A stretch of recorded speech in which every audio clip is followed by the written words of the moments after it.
अस्सलामु अलैकुम वरहमतुल्लाहि वबरकातुहू। बिस्मिल्लाहिर्रहमानिर्रहीम। मानवता उपकारक हज़रत मोहम्मद सल्लल्लाहु अलैहि वसल्लम पार्ट 32। दासों पर उपकार पार्ट 2।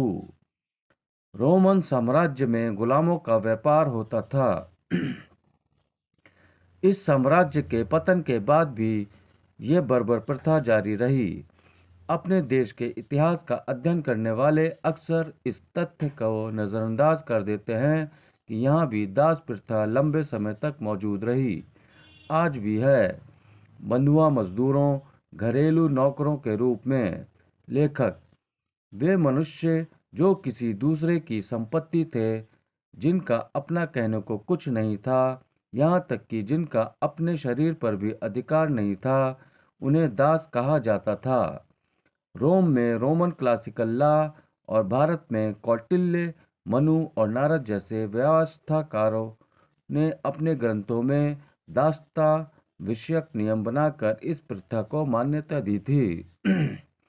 इस दलित वर्ग के विषय में पर्याप्त जानकारी हमें प्राचीन भारतीय वाङ्मय से प्राप्त होती है। वेदों में दास शब्द अधिकांशतः आर्यों के विरोधियों के लिए व्यवहृत हुआ है, जिन्हें वे अनासा, नासा रहित अर्थात चिपटी नाक वाले, मृदवाक, अस्पष्ट वाणी वाले और शिशनदेवा आदि शब्दों से संबोधित करते थे।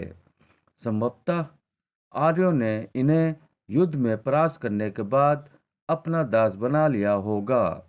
दास शब्द का प्रयोग यद्यपि वैदिक साहित्य में बहुत हुआ है, पर इससे उनके जीवन और सामाजिक स्तर पर विशेष प्रकाश नहीं पड़ता। 6ठी शताब्दी ईस्वी पूर्व में बुद्ध की वाणी पाली भाषा में मुखरित हुई। उनके दर्शन को जन जन तक पहुँचाने के लिए पाली साहित्य विकसित हुआ। पाली साहित्य और जातक कथाएं, जो कि तत्कालीन समाज की जीवित प्रतिबिंब हैं, दासों के सुख दुख की कहानी भी कहती हैं।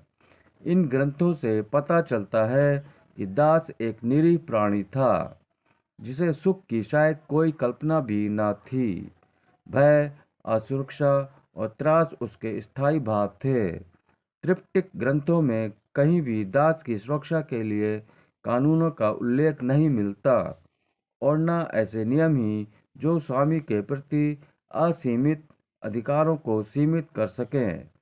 दास दासियों की सारी खुशी उनके स्वामी की कृपा पर निर्भर थी। स्वामी द्वारा दास को प्रताड़ना देना बड़ी साधारण बात थी। ऐसे उदाहरणों की कमी नहीं जब अकारण ही स्वामी द्वारा दास की हत्या कर दी गई या उनके नाक कान काट लिए गए और स्वामी को कोई दंड नहीं मिला।